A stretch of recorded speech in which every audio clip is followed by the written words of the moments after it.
دانت گھسوانا جائز ہے، دانتوں کا گھسوانا خوبصورتی کی نیت سے حرام ہے، ناجائز ہے، تغییر خلق اللہ ہے۔ نبی صلی اللہ علیہ وسلم نے فرمایا لعن اللہ المتفلجات، جو عورتیں اپنے دانتوں کو گھسائی کر کے ان کے درمیان گیپ پیدا کرتی ہیں، ان پر اللہ کی لعنت، کیونکہ جیسے اللہ نے دانت دیے آپ کو ویسے ہی رکھنے پڑیں گے، بلکہ پورا باڈی جس طرح اللہ نے بنائی ہے اس میں ڈینٹنگ پینٹنگ کی آپ کو اجازت نہیں ہے جو اللہ نے بنا دی۔ ہاں اسی منہ کو آپ صابن سے دھو سکتے ہو، پھر بھی نور نہ آئے سرف سے دھو لو، پھر بھی نور نہ آئے ڈیٹول سے دھو لو، پھر بھی نور نہ آئے تیزاب سے دھو لو۔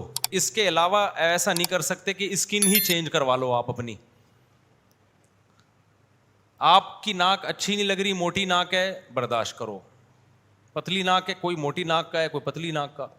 ہاں اتنا عیب اگر جسم میں پیدا ہو کسی کے، چاہے پیدائشی ہو یا بعد میں، جو عام طور پہ ہوتا نہیں ہے، جیسے بعض لوگوں کے دانت بالکل ہی ہونٹوں سے باہر آئے ہوئے ہوتے ہیں، تو ان میں ان کو آپریٹ کر کے یا کسی طریقے سے پیچھے لے جانا یہ جائز ہے، سمجھ رہے ہو؟ یا ایکسیڈنٹ میں آپ کی سیٹنگ قدرتی جو تھی وہ چینج ہو گئی تو اس کو پلاسٹک سرجری کر کے یا آپریٹ کر کے پرانی کنڈیشن پہ لے آنا، یہ بھی کیا ہے؟